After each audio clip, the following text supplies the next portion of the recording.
여러분, 오늘은 우리 교회가 창립 55주년을 맞이하는 주일입니다. 한 교회가 한 지역에서 55년 동안 든든히 서간다는 것은 정말 하나님의 큰 은혜입니다. 참 우리 교회가 이 동네에 세워졌을 때는 정말 가난하고 참 못 사는 동네였고 참 부족한 동네였는데 많은 영혼들을 구원했습니다. 지금까지 우리 교회 오기까지 많은 어려움들과 역경들이 있었지만 잘 넘어갔습니다. 55년 동안 지켜주신 하나님께서 앞으로도 우리 교회를 하나님만 찬미하는 교회, 많은 사람들에게 칭송받는 교회, 날마다 구원받는 사람이 더하는 교회로 세워주시기를 또 기도하시면서 또 일에 앞장서시는 여러분과 제가 되길 주의 이름으로 축원합니다. 여러분, 그러기 위해서는 여러분 개인 각자가 성령 충만해야 돼요. 성령 충만해서 내 심령 가운데에 세상의 탐욕과 욕심의 자아가 나를 이기지 못하도록 성령 하나님이 그것을 극복하여서 주님 말씀에 따라 살아가도록 하지 않으면 안 되는 거예요. 성령으로 충만해야 됩니다. 창립 55주년을 맞는 오늘 주일 말씀을 준비하면서 그리고 앞으로 몇 주간의 말씀을 쭉 살펴보는 가운데에 정말 하나님이 우리 교회를 사랑하신다는 제가 확신을 가졌어요. 제가 때에 따라 말씀을 준비하면서 왜 이 시기에 이 말씀을 주시는지 궁금할 때가 많았는데요. 이번에도 그래요.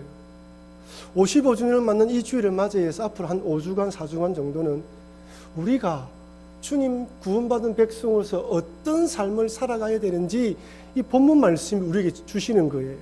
제가 의도하여 이 시기에 이 말씀을 전하겠다는 의도가 아니라 순수에 따라 말씀을 전하고 있는데 창립 55주년 맞는 이 주일에 이 말씀을 시작으로 앞으로 한 4, 5주 동안 제자가 어떻게 살아야 되는지, 참 주님 믿는 사람이 어떤 삶을 살아야 되는지 이 말씀을 통하여 우리에게 주시는 것입니다. 그래서 좀 이 말씀을 들을 때 결단돼야 되는 부분이 있기 때문에 마음의 부담도 되겠지만은 주님의 제자로서 내가 이런 삶을 살아야 되겠다라고 결단하시는 여러분과 제가 되길 주의 이름으로 축원합니다. 오늘 본문에서 예수님은 좁은 문에 들어가라고 말씀합니다. 여러분들은 문이라고 하면 어떤 이미지가 떠오릅니까? 문이 많은 집. 문은 첫째 부유함의 상징입니다. 큰 집, 넓은 집에는 방이 많습니다. 방이 많다는 것은 문이 많지요. 옛날에는 열쇠가 많다는 것으로 자기의 부유함을 자랑했습니다. 그래서 문은 부유함의 상징인 것이죠. 둘째로 문은 안전장치입니다. 대적으로부터, 악한 사람으로부터 나를 보호하고 우리 가정을 보호하고 우리 공동체를 보호하는 중요한 역할이 문이에요. 그래서 옛날에 이 폭탄이나 이런 것이 개발되기 전에 성을 쌓아서 문을 단단히 걸어 잠그지 않습니까? 적들이 쳐들어오지 못하도록. 그래서 문은 보호장치예요. 안전장치입니다. 세 번째로 문은 다른 세상으로 연결하는 통로 역할을 합니다. 여러분들이 오늘 예배드리기 위해서 교회당 문을 열고 이 자리에 들어왔습니다. 이 건물은 예배를 드리는 교회 건물입니다. 하지만 영적으로 이 자리에서 함께 하나님께 예배드림으로 하나님을 만나는 곳이며 하나님께 예배함으로 하나님과 영적 교제를 나누는 장소입니다. 즉 하나님 안으로 들어온 것이죠. 여러분들이 친구 집으로 들어갈 때, 친구 집 문을 열고 들어갈 때는 그 친구의 세상, 그 집으로 들어가는 거예요. 드라마나 영화에 보면 이 문이 다른 세상과 연결하는 통로 역할을 하는 것을 종종 볼 수 있습니다. 나니아 연대기에 보면 이 주인공들이 옷장 속의 문을 열고 신화와 상상 속의 세상인 나니아로 들어갑니다. About Time이라는 영화에는 주인공이 옷장문을 열고 과거의 세계로 돌아가요. 이처럼 세상은 이 문을 통하여 다른 세상과 연결하는 것으로 또한 보여주기도 합니다. 오늘 본문에서도 예수님은 문을 새로운 세상과 연결하는 통로로 설명하시면서 좁은 문으로 들어가기를 힘쓰라고 말씀합니다. 지난주에 예수님은 하나님 나라는 겨자씨처럼 작지만 지금은 이 씨가 심겨지면 나무가 되어 공중의 새들이 깃드는 것처럼 하나님 나라는 반드시 성장하고, 누룩이 가루스말에 들어갔을 때 부풀어 오르는 것처럼 하나님 나라는 반드시 세상을 변혁시킨다고 말씀하셨습니다. 근데 그 하나님 나라는 성장하고 변화되지만 좁은 문이고 좁고 협착하기 때문에 들어가기를 힘쓰는 자들만 들어갈 수 있다는 거예요. 그냥 아무나 들어오는 것이 아니라 거기에 생명을 거는 자들만 그 안에 들어와서 하나님 안에 들어온다고 오늘 본문에서 말씀하시는 것입니다. 먼저 오늘 본문은 예수님께서 각 성마을로 다니시면서 가르치실 때 어떤 한 사람의 한 질문으로 시작됩니다. 누가복음 13장 23절 말씀 같이 읽어보겠습니다. 어떤 사람이 여짜오되 적으니까 그들에게 이르시되 주여 구원을 받는 자가 적으니까. 성경 공부를 인도하거나 사람들에게 가끔 질문을 받을 때가 있는데요, 어떤 사람은 긍정적으로 질문하는 반면에 또 어떤 사람은 오늘 본문처럼 주여 구원받는 자가 적으니까 라면서 부정적으로 묻는 사람도 있습니다. 그렇다면 오늘 예수님께 질문한 이 사람은 왜 부정적으로 물었을까요? 자기가 생각하기에도 예수님을 따라가는 길은, 예수님 가르침대로 살아가는 길은 쉬운 길이 아니라고 생각한 것입니다. 그 말씀대로 따라 살아가는 것도 어렵지만 바리새인들, 종교 지도자들이 싫어하고, 다음 주에 살펴보겠지만 헤롯 왕이 예수님을 죽이려고 시도하기 때문에 그 길을 따라가다간 자칫 잘못하면 죽을 수 있다고 생각한 거예요. 그래서 구원받는 자가 적습니까? 물은 것입니다. 여러분, 구원받는 사람이 적습니까? 라고 묻는다면 어떻게 대답해야 될까요? 많다, 적다라고 대답해야 되는데 예수님께서 이렇게 대답하십니다. 13장 24절 같이 읽겠습니다. 좁은 문으로 들어가기를 힘써라.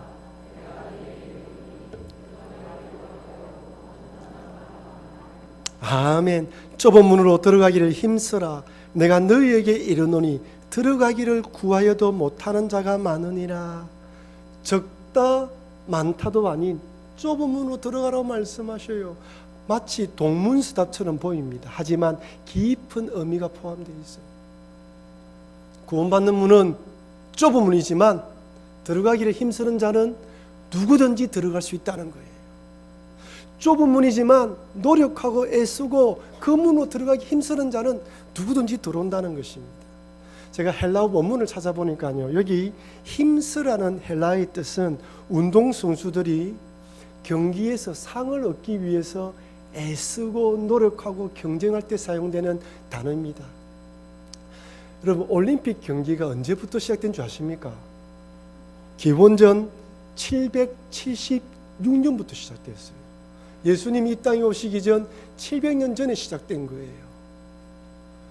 올림피아, 그리스 올림피아 비문에 보면 776년에 우승한 선수들의 명단이 기록되어 있고 매 7년마다 어떤 경기를 했다는 기록이 남아 있습니다.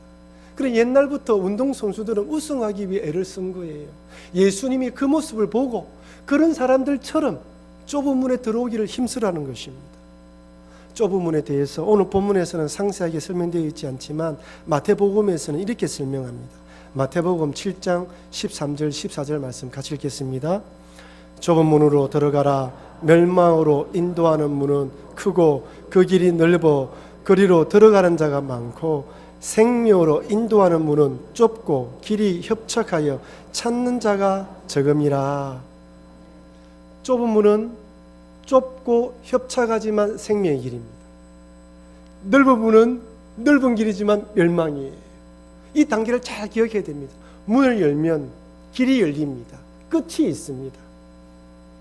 여기서 생명이란 단순히 이 땅에서 코로 호흡하는 이 땅에서의 생명을 말하는 것이 아닙니다. 영원한 생명이에요. 이 땅에서도 살아가고 이 땅을 떠나서도 하나님 안에서 영생을 누리는 생명을 말합니다. 그런데 이 영생으로 인도하는 문은 좁고 길은 어떻다고요? 좁고 협착하다는 거예요. 이 협착하던 헬라어가 들리보인데 우겨싸다, 환란받다는 뜻입니다. 좁은 물은 그 끝이 생명으로 연결되어 있지만 좁고 협착한 길, 우겨싸움을 당하고 환난을 당하는 길이라는 거예요. 넓은 물은 길도 넓지만은 멸망으로 인도한다는 것입니다. 여러분, 이 구절에서 가장 중요한 것이 무엇입니까? 결론입니다. 결과가 되냐는 거예요. 생명이냐 멸망이냐는 것입니다. 아무리 열심히 잘 달려가도 끝이 생명이 아니라 멸망이라면 망한 인생입니다. 초읍에 있는 어린이 대공원에 가면 저수지가 있죠. 그리고 부산시민공원에 연못이 있습니다. 가끔씩 거기를 가다 보면 많은 사람들이 연못과 저수지에 살고 있는 물고기들에게 건빵이나 과자를 던져줘요. 건빵을 던져주면 정말 제 팔뚝보다 더 굵은 물고기들이 막 물 위로 뛰어다니면서 먹이를 먹습니다. 얼마나 큰지. 거기는 낚시가 금지되어 있기 때문에 주는 물고기들이 마음껏 먹을 수 있어요. 하지만 낚시터에 있는 물고기들은 낚시 바늘에 달려있는 미끼가 아무리 보암직스럽고 먹음직스럽다 하더라도 먹으면 안 됩니다. 아니, 그 미끼 뒤에 낚시 바늘이 보이고 낚시 바늘 뒤에 낚싯대가 보이는데 그 낚싯대를 붙잡고 있는 사람이 배가 볼록 튀어나오고 한 중년의 신사가 시익 웃으면서 낚싯대를 잡고 있다면 그 미끼가 아무리 먹음직스럽고 보암직스럽다 하더라도 절대 먹지 않을 것입니다. 그 끝이 어떤가를 알게 되면 절대 먹지 않는 것이죠. 많은 사람들이 끝을 생각하지 않고 달려갑니다. 이 길이 지금 당장 쾌락을 느끼고 즐겁고 재미를 주고 기쁨을 주니까 그 끝이 어딘지 모르고 무조건 넓은 길로 달려가는 것이죠. 세상이 주는 가짜 기쁨, 눈에 보이는 화려한 것, 이것이 전부인 줄 알고 따라갑니다. 아무리 하나님 말씀으로 그것은 가짜다 이야기를 해도 보이는 것만 쫓아 따라가는 것이죠. 마치 불나방이 불에 타 죽는 줄도 모르고 불을 향해 달려가는 것처럼 말입니다. 여러분, 성경에서 넓은 길로 걸어간 대표적인 사람들은 누구일까요? 여러분이 알고 있는 성경 인물들 중에 어떤 사람이 그런 사람입니까?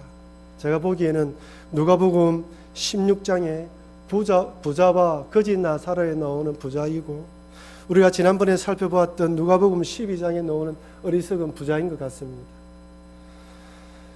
누가복음 16장에 나오는 부자에 대해서는 성경은 이렇게 말합니다. 같이 읽어보겠습니다. 한 부자가 있어 자색 옷과 고운 베옷을 입고 날마다 호화롭게 즐기더라.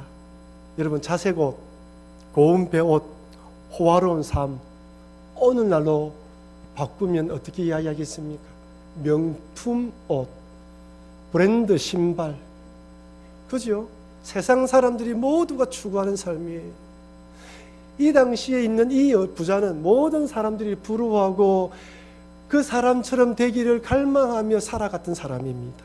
자색 옷, 고운 베옷, 호화로운 삶, 유명 브랜드와 명품으로 치장하며 여유로우며 남들이 부러워하는 호화로운 삶을 살았습니다. 세상에 성공한 사람이죠. 출세한 사람입니다. 누가복음 12장에 등장하는 부자도 마찬가지입니다. 누가복음 12장 16절 17절 제가 읽어드리겠습니다. 또 비유로 그들에게 말하여 이르시되 한 부자가 그 밭에 소출이 풍성하매 심중에 생각하여 이르되 내가 곡식 사둘 곳이 없으니 어찌할까 하고, 그 밭에 소출이 풍성함을 누린 대박난 인생입니다. 남들이 부러워하는 인생이에요. 노후 걱정할 필요가 없습니다. 이제 즐길 일만 남았어요. 네, 여러분, 이들의 끝이 어떻습니까? 누가복음 16장 23절 24절 말씀 같이 읽겠습니다. 그가 엄부에서 고통 중에 눈을 들어 멀리 아브라함과 그의 품에 있는 나사로를 보고 불러 이르되 아버지 아브라함이여 나를 긍휼히 여기사 나사로를 보내어 그 손가락 끝에 물을 찍어 내 혀를 서늘하게 하소서. 내가 이 불꽃 가운데서 괴로워하나이다. 잘 보십시오. 엄부입니다. 고통 가운데 있습니다. 손가락에 물을 찍어달라고 이야기합니다. 불꽃 가운데 괴로워합니다. 이 부자의 결론이 이래요. 엄부에 지옥입니다. 물 한 컵 달라는 것이 아니라 손가락에 물을 찍어서 내 혀를 서늘하게 해달라고 고통 가운데 부르짖어요. 여러분, 지옥은 장난이 아닙니다. 지옥은 고통스러운 거예요. 왜 우리가 예수를 믿어야 됩니까? 지옥에 가지 않기 위해서요. 천국에 들어가서 영생을 누리기 위함입니다. 저는 오늘 이 말씀을 준비하면서 한 번에 설교로 끝나는 것이 아니라 우리 성도들 10년 가운데에 천국과 지옥이 어떤 것인지 생생하게 보여달라고 기도하면서 준비했어요. 지옥 가면 안 되는 거예요. 세상에 성공한 삶을 산다 하더라도 지옥 가면 끝내는 인생입니다. 소출이 풍성한 부자는 어떻게 됩니까? 누가복음 12장 20절 21절 같이 읽겠습니다. 하나님은 이르시되 어리석은 자여 오늘 밤에 내 영혼을 도로 찾으리니 그러면 내 준비한 것이 누구의 것이 되겠느냐 하셨으니 자기를 위하여 재물을 쌓아두고 하나님께 대하여 부유하지 못한 자가 이와 같으니라. 아멘. 재물을 쌓아둔 것은 잘못된 것이 아니죠. 무엇을 잘못했습니까? 하나님께 대하여 부유하지 못한 거예요. 하나님 생각을 하지 못한 거예요. 그저 돈만 버는 거예요. 그저 이 땅에서 잘 살고 잘 먹는 일에만 관심을 가지다 보니까 하나님 앞에 드러낼 것이 아무것도 없어요. 둘 다 놓치면 안 됩니다.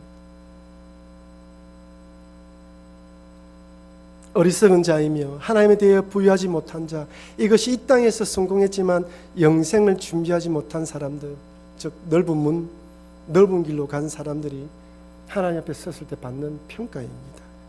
이에 반해 좁은 문, 좁은 길, 협착한 길을 걸었던 사도 바울은 어떻습니까? 여러분, 사도 바울은 다메섹에서 회심하기 전까지만 하더라도 유대교에서 차세대 인물이에요. 그 다음 종교 지도자의 지도자가 될 사람이었습니다. 하지만 예수님을 구주로 믿는 순간, 즉 좁은 문으로 들어간 이후 유대교에서는 배신자, 변절자로 낙인 찍혔고 예수님을 전한다는 이유로 돌에 맞아 죽을 뻔했으며 39대 맞는 태장을 3번 당했고 3차례의 선교 여행하는 기간 동안 강도의 위협과 배가 파손당하고 굶고 힘들어하는 일을 겪었습니다. 그리고 마지막에는 로마의 기독교 박해 때 순교당했다는 것으로 전해지고 있습니다. 유대인의 관점에서 그가 예수님 믿지 않았더라면 유대교 안에서 성공한 인생인데 예수님 믿었기 때문에 망한 인생이에요. 예수님 믿지 않았더라면 그 사회에서는 성공한 인생인데 예수님 믿었기 때문에 순교당하는 실패한 인생처럼 보입니다. 사도 바울이 이렇게 고백해요. 고린도후서 4장 8절 9절 같이 읽겠습니다. 우리가 사방으로 우격삼을 당하여도 쌓이지 아니하며 답답한 일을 당하여도 낙심하지 아니하며 박해를 받아도 버림바 되지 아니하며 거꾸로 트림을 당하여도 망하지 아니하고 핍박자와 반대자들부터 우겨쌈을 당하고 전도하면서 답답한 일을 만나고 거꾸로 트림을 당하는 고난과 환난을 만나고 세상에서는 망하는 인생처럼 살았는데 그 자신이 고백하기를 그러나 나는 쌓이지 않고 낙심하지 않으며 버림받지 않고 망하지 않았다고 고백합니다. 아니 어떻게 이럴 수가 있습니까? 남들이 보기엔 분명 망한 인생인데 그 자신은 망하지 않다고 이야기를 해요. 왜 그렇습니까? 고린도후서에서 바울은 이렇게 고백합니다. 쉬운 성경으로 고린도후서 4장 16절 18절 말씀 같이 읽겠습니다. 그러므로 우리는 낙심하지 않습니다. 우리의 겉사람은 점점 낡아지지만 우리의 속사람은 날마다 새로워지고 있습니다. 우리가 지금 겪고 있는 가벼운 환난은 장차 우리가 받게 될 영원하고 한량없이 큰 영광을 가져다 줍니다. 우리는 보이는 것들의 시선을 고정시키는 것이 아니라 보이지 않는 것들의 시선을 고정합니다. 이는 보이는 것은 한순간이지만 보이지 않는 것은 영원하기 때문입니다. 아멘. 우리가 지금 겪고 있는 가벼운 환난은 장차 우리가 받게 될 영원하고 한량없이 큰 영광. 한번 따라할까요? 영원하고 한량없이 큰 영광을 받게 됩니다. 사람이 무엇을 보느냐에 따라 관점이 달라져요. 사도 바울은 지금 당하고 있는 환난을 본 게 아니에요. 이 환난 가운데 무엇을 봤습니까? 크고 영원하고 한량없는 큰 영광을 바라보았던 거예요. 여러분, 예수 믿다가 이런 일 저런 일 실망스럽고 낭망되는 일을 바라볼 때 그 일을 바라보면 우리는 절망에 빠집니다. 그러나 그 가운데서도 크고 영원한 그 주님, 그 영광, 그 부활의 소망을 바라보면 그 고난이, 그 환난이 가볍게 보이는 거예요. 사도 바울은 그 영적 진리를 깨달았던 것입니다. 그래서 우리들에게 예수 믿는 길은 협착하고 좁은 길이지만, 환난은 당하는 길이지만 맨 마지막에 받게 될 큰 영광을 바라보라는 거예요. 그러면 이 어려움을 극복할 수 있다고 말씀하시는 것입니다. 그럼 여러분, 비록 예수님을 믿는다는 것은 좁은 문을 통과하고 좁고 협잡한 길을 걸어가야 하는 길이지만 큰 영광을 얻는 길임을 잊지 마시고 그 목표를 바라보시고 그것을 바라보시면서 이겨나가시는 여러분과 제가 되길 주의 이름으로 축원합니다. 이렇게 좁은 문으로 들어가기를 힘쓰라 말씀하신 예수님께서 어떤 사람들에 대해서는 나는 너희가 어디서부터 왔는지 알지 못하노라, 행악하는 자들아 나를 떠나가라 말하는 거예요. 분명 이 사람들은 나는 예수님 잘 안다고 이야기를 하는데 예수님은 나는 모른다고 이야기하는 것입니다. 뜻밖의 결과인 것이죠. 그러자 이 사람들이 이렇게 말합니다. 누가복음 13장 26절 27절 제가 읽겠습니다. 그때에 너희가 말하되 우리는 주 앞에서 먹고 마셨으며 주는 또한 우리를 길거리에서 가르치셨나이다 하나 그가 너희에게 말하여 이르되 나는 너희가 어디에서 왔는지 알지 못하노라. 행악하는 모든 자들아 나를 떠나가라 하리라.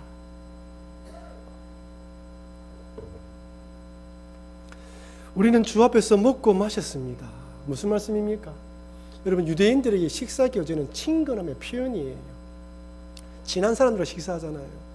주님과 같이 밥을 먹을 때 저도 있었습니다 이야기를 하는 거예요. 길거리에서 가르침 받았다는 것은 제가 목사로서 여러분에게 설교하는 것처럼 예수님께서 설교하실 때 그 말씀을 받았다는 거예요. 지금 여러분들이 이 자리에서 설교 말씀을 듣고 있고 마치고 내려가시면 식사를 하는 것처럼 예수님 안에 살았다는 거예요. 자기들은 예수님을 통하여 구원받는 사람인 줄 알았어요. 근데 예수님 말씀하시죠. 행악하는 모든 자들아 나를 떠나가라 하시니 도대체 무엇이 잘못된 것일까요? 여러분, 무엇이 문제일까요? 여러분, 두렵지 않습니까?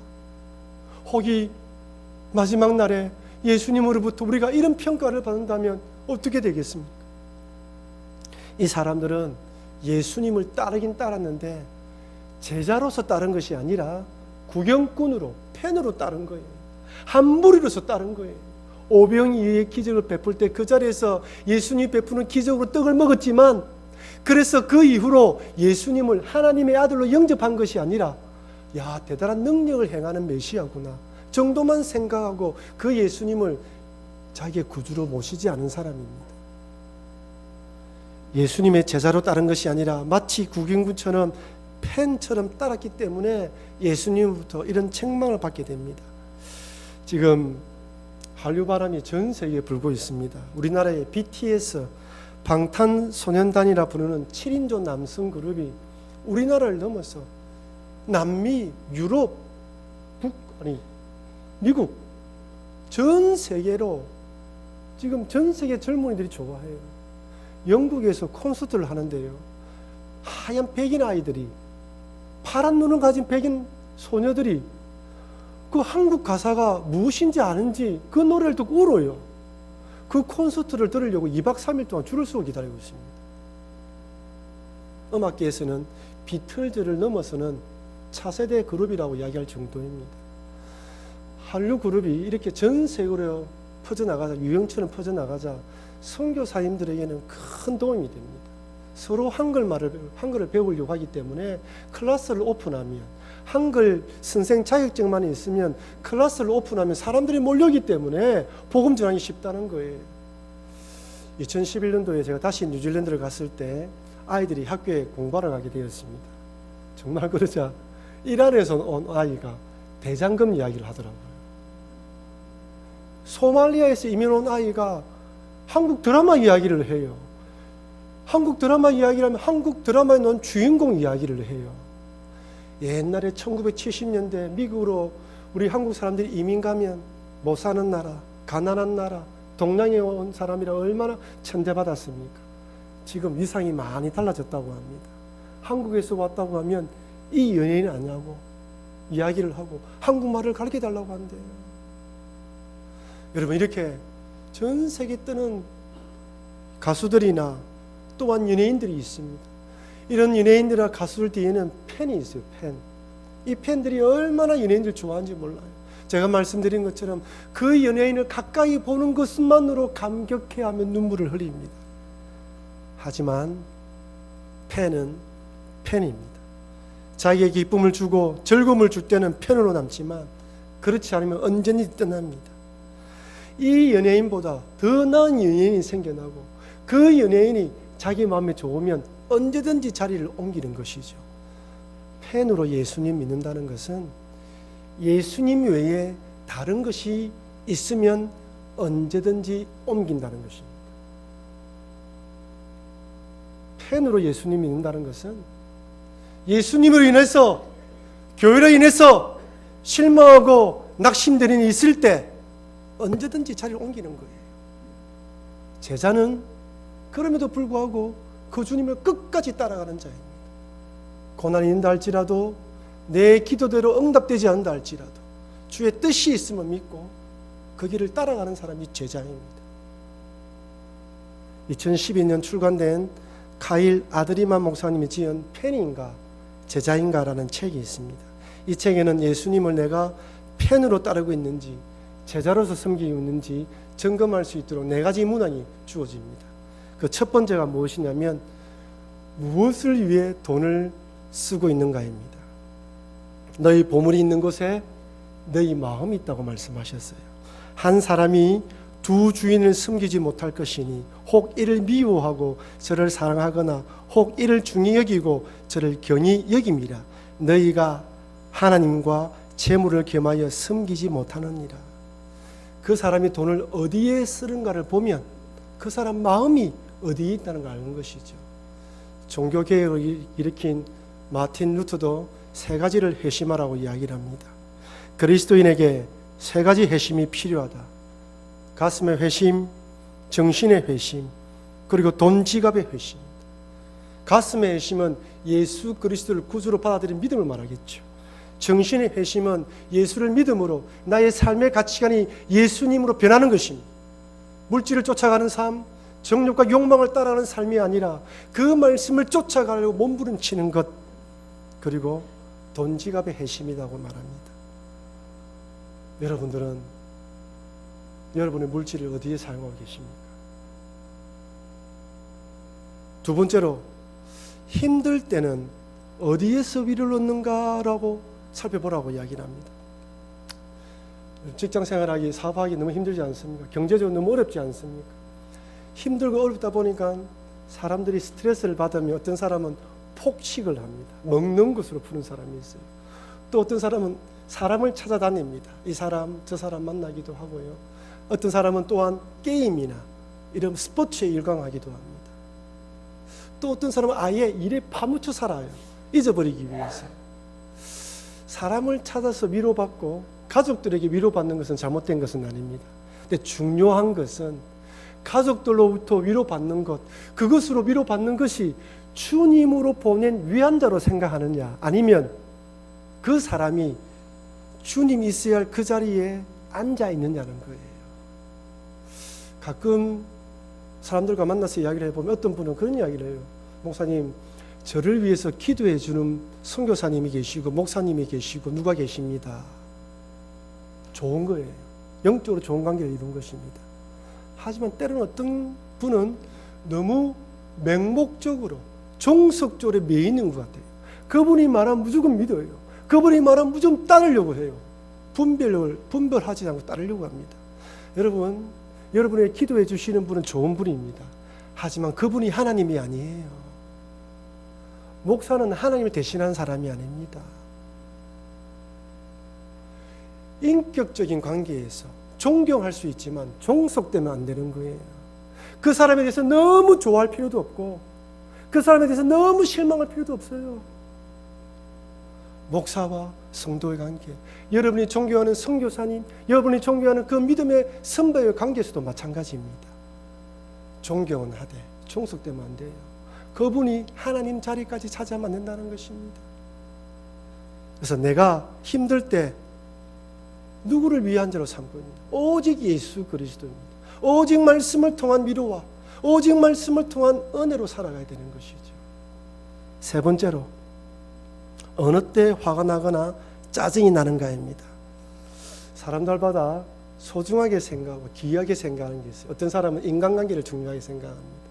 어떤 사람은 물질을 중요하게 생각해요. 어떤 사람은 명예를 중요하게 생각합니다. 어떤 분은 내가 뭘 좋아하는지 잘 모를 경우도 있어요. 그런데 여러분, 내가 언제 화를 내는지 보면 그것이 여러분들이 가장 귀하게 생각하는 거예요. 돈 때문에 화를 내고 있다. 아니, 어떤 내가 기대하는 만큼의 결과가 이루어지지 않은 사람들은 화를 냅니다. 근데 과도하게 화를 내거나 너무 남들이 보기에도 너무 지나치게 화를 낸다면 그 화를 내고 있는 대상이 나를 지배하는 거예요. 그 자리가 그리스도의 자리를 넘보고 있습니다. 과연 여러분들 언제 여러분들을 화나게 만듭니까? 돈입니까? 아니면 여러분의 자존심을 건드릴 때입니까? 무엇입니까? 돌아와야 하는 것이죠. 네 번째는 어느 때 가장 신이 나는가입니다. 예배드리고 성경 공부하는 일에는 흥미를 가지지 않으면서 취미와 운동할 때는 에너지 넘치는 사람이 있습니다. 교회에서 봉사하는 일에는 관심이 없는데 자기 일에는 최선을 다합니다. 신앙적이며 하나님 일에 대해서는 관심이 없는데 세상의 일에 신이 난다면, 하나님을 배우고 익히는 일에는 관심이 없는데 내 돈 버는 일, 내 호주머니에 돈 드는 일에만 관심을 가지고 거기에 전념하고 있다면 여러분들은 예수님을 따르는 것이 아니라 세상을 따르는 것입니다. 팬인가 제자인가를 적은 이 목사님이 마지막으로 이렇게 결론을 냅니다. 예수님은 그분을 따르려면 오직 그분만을 따르라고 말씀하신다. 예수님을 너무 사랑한 나머지 상대적으로 다른 모든 대상을 미워하는 것처럼 보여야 한다. 반쪽짜리 마음으로 예수님을 따르는 것은 불가능하다. 예수님은 오직 전심을 쏟는 관계만을 원하신다. 팬은 이 조건이 협상 불가하다는 점을 알아야 한다. 따라서 나는 제자다라고 말하면서 그 대가를 제대로 알고서 해야 한다. 만약 우리들이 제자가 아니라 팬처럼 예수님을 따른다면 내가 어디서 왔는지 모른다.